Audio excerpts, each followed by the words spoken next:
CNE news में आप सभी का स्वागत है और अब लेते हैं खबर विशेष की ये खबर।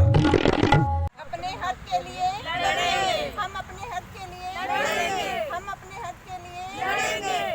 चंडीगढ़ शिक्षा विभाग में अंधेर गर्दी का अंदाजा इससे लगा सकते हैं कि वर्ष 2003 और 4 में काफी संख्या में महिलाओं को बतौर शिक्षक के काम पर लगाया गया ताकि ऑफ टाइम में जरूरतमंद बच्चों को पढ़ाया जा सके।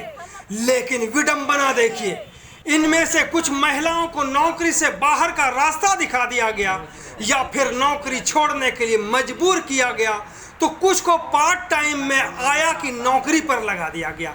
आप समझ सकते हैं कि एक शिक्षक को आया की नौकरी मिल जाए तो कितनी बड़ी विडंबना हो सकती है। इनके साथ ही सिर मुंडाते ही तब और भी बड़े बड़े ओले पड़ गए जब यूनियन के पदाधिकारियों ने नौकरी के लिए जरूरतमंद महिलाओं के साथ बड़ा गेम करते हुए ना तो घर का रहने दिया और ना ही घाट का। ऐसी समस्याओं को लेकर आज सेक्टर 20 स्थित एक पार्क में मीटिंग बुलाई गई जिसमें कई फैसले लिए गए। मीटिंग के बाद यूटी चंडीगढ़ एसेट्स फेडरेशन के प्रधान रंजीत मिश्रा ने बताया, सुनते हैं क्या कहा, आप भी सुनकर हैरान हो जाएंगे। अपने हक के लिए लड़ेंगे, हम अपने हक के लिए लड़ेंगे। को बताना चाहूँगा कि आपके माध्यम से पहले मैं आपका धन्यवाद करूँगा CNE न्यूज़ का, जो पूरे कर्मचारियों के चंडीगढ़ की आधी लड़ाई तो हमारी CNE न्यूज़ लड़ती है और उसके माध्यम से हमारे अफसरों तक हमारी बात पहुँचती है। तो ये जो हमारे पीछे खड़े हैं, अब तो हम इनको ये नहीं कह सकते सर क्योंकि इनको इंडिया और पाकिस्तान में बांट दिया है। ना ये टीचर रहे ना ये आया कह सकते हैं, आया भी फुल टाइम नहीं। इनको 2004 में एजुकेशन डिपार्टमेंट ने बच्चों का फ्यूचर सुधारने के लिए, बच्चों को पढ़ा लिखा कर काबिल बनाने के लिए इनको टीचर भर्ती किया गया था सर्व शिक्षा अभियान के तहत। आउट ऑफ स्कूल, जब स्कूल में छुट्टी हो जाता है उसके बाद जब पार्ट टाइम आते थे बच्चे, जो गरीब तबके, जो कॉलोनियों के बच्चे या सेक्टर वाइज बच्चे जो उस लायक नहीं होते कि सुबह सुबह वो पढ़ाई कर सकें, उन बच्चों को फ्यूचर सुधार के आप समझ सकते हैं कि वो बच्चे ऐसे होते हैं कि 10 बच्चों के बराबर एक एक अकेले होते हैं। वो उनको सुधारने के लिए शिक्षा विभाग ने इनकी भर्ती की और 2004 में इनको भर्ती करते हुए इनको 2003 और 4 में भर्ती किया। उसके बाद इनको 2016 में निकाल दिया ये कह के कि अब हमारी ये पोस्टें अब नहीं है और आपको रिमूव किया जा रहा है। जब इन्होंने हो हल्ला किया, 6 महीने लगातार कंटिन्यू अपने बच्चों को, परिवार को छोड़कर सर्दी गर्मी बारिश दोनों झेलते हुए जब DPI ऑफिस के बाहर बैठे, उसके बाद इनको रखा गया। रखने के बाद देखिए सर, एक विडंबना हमारे शिक्षा विभाग की। शिक्षा विभाग के बहुत और भी करतूतें हैं, बहुत सी करतूतें जो आपके माध्यम से मैं और भी पोल खोलूँगा इनका। अभी मैं कई जगह RTI डाल रखा हूँ, बहुत सी गड़बड़ियाँ चल रही हैं, लेकिन मैं आज इनके साथ में भेदभाव देखा कि शिक्षा विभाग टीचर से उठाकर उनको फुल टाइम आया में भी कन्वर्ट नहीं किया, उनको पार्ट टाइम लगा दिया सिर्फ 4 घंटे के लिए और 8,000 रुपये में इनको मरने के लिए छोड़ दिया कि आप शोषण के शिकार होते रहो। और सुनिए सर, इनका शोषण तो हो ही रहा है, लेकिन एक इनका भेदभाव और देखिए कि कुछ इनमें से ही टीचरों को इन्होंने उठा के अपने चहीतों को, जो इनके चाहने वाले थे या इनके घरों में काम करने वाले होंगे या अप्रोच होगा उनका सोर्सेस फोर्स मनीष पावर, मुझे तो यही लगता है कि कोई इनके जानकार होंगे अफसरों के, उनको 2-4 को इन्होंने उठा के फुल टाइम आया में कर दिया, जबकि ये सीनियर हैं, जिनको किया है वो जूनियर हैं। राइट इनका था। और चंडीगढ़ में तमाम स्कूलों में जगह 2016 से लेके आज तक सैकड़ों के हिसाब से आया की पोस्ट और PN की पोस्ट रखा गया, नर्सरी आया की पोस्ट रखा गया। अगर शिक्षा विभाग के आला अधिकारी इनके साथ भेदभाव नहीं करते तो शायद ये सारे कर्मचारी 30-32 अभी जो बचे हैं, जबकि 100 से ऊपर टीचर थे, इनको घटाते इनको निकालते इनको 30-32 तक ला के समेट दिया।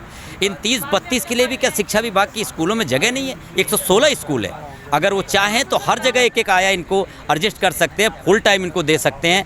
हर रोज़ कहीं ना कहीं किसी स्कूल में भर्तियां हो रही है, आया रख रहे हैं, PN रख रहे हैं, वो भी अप्रोच से रख रहे हैं। मेरे पास एक डिटेल है, लेकिन क्या इनके लिए, इन शिक्षकों के लिए आज कुछ हमारे शिक्षक ऐसे हैं जो रिटायरी पे बैठे हैं? तो मैं शिक्षा विभाग के आला अधिकारियों से, अब एजुकेशन सेक्रेटरी मैडम से, हमारे DPI ब्राड साहब से, हमारे DO मैडम से बिंदु अरोड़ा मैडम से आग्रह और विनम्र निवेदन करता हूँ, ये फेडरेशन के अध्यक्ष होने के नाते रंजीत मिश्रा, कि इनको जहाँ जहाँ स्कूलों में जगह खाली है, इनको ज़्यादा से ज़्यादा कोशिश करके जहाँ भी स्कूल में अभी पोस्टें भरी जाएगी, मुझे मालूम है कि हर स्कूलों में पोस्टें इन्होंने मांगी है और आया की पोस्ट खाली है, वहाँ पे इनको रखा जाए। अन्यथा जो अपने चहीतों को इन्होंने आया लगाया है उनको वापस 4 घंटे पार्ट टाइम में लगाएं। जैसे इन टीचरों का शोषण करते हुए, भेदभाव करते हुए इनको आज पार्ट टाइम आया पर लाके समेट दिया गया है। वो कौन लोग हैं जो ये सीनियर होते हुए भी आया लग गई और वो भी पार्ट टाइम? वो कौन थे जो कि जूनियर होते हुए भी वो फुल टाइम जॉब कर रही हैं? वो कौन है? वो किस तरह के लोग हैं? सर इनके अब वही आपके माध्यम से अगर मैं बताऊंगा तो काफ़ी, क्योंकि करतूतें बहुत है शिक्षा विभाग की, हमारे पास रिटर्न में पड़ा हुआ है। आज भी मैं आप हैरान हो जाएंगे सुन के, क्योंकि मैं नहीं चाहता था कि इस माध्यम से आपके मैं अभी पोल खोलूं। मैं रिटर्न में पूरा तैयारी कर लिया हूं और ये बड़े स्तर पे जाऊंगा और मैं कोर्ट भी जाऊंगा। अगर इनको भी नहीं रखा गया तो इनका भी मसला कोर्ट में जाएगा, ये मैं दावे के साथ कहता हूँ। और जो मैं बोलता हूँ वो मैं करता हूँ, और परमात्मा की बड़ी कृपा है, हमारे कुछ अच्छे अधिकारी भी बैठे हैं जो फेडरेशन की बात सुनते हैं, कर्मचारियों की आवाज़ सुनते हैं, और मुझे उम्मीद है कि इनको रखेंगे।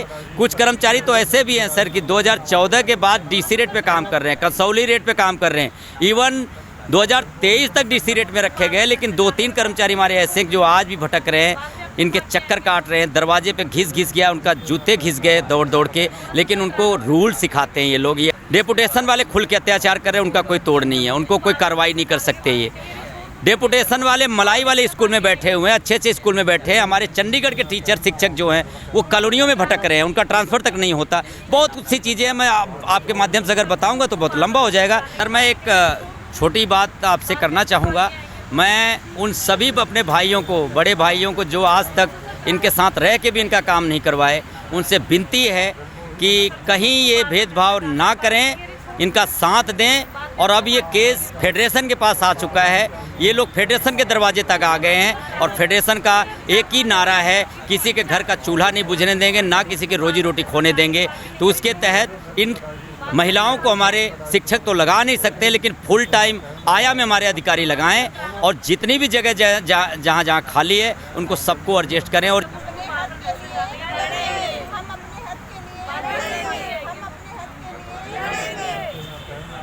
CNE न्यूज के साथ बने रहने के लिए आप सभी का बहुत बहुत धन्यवाद।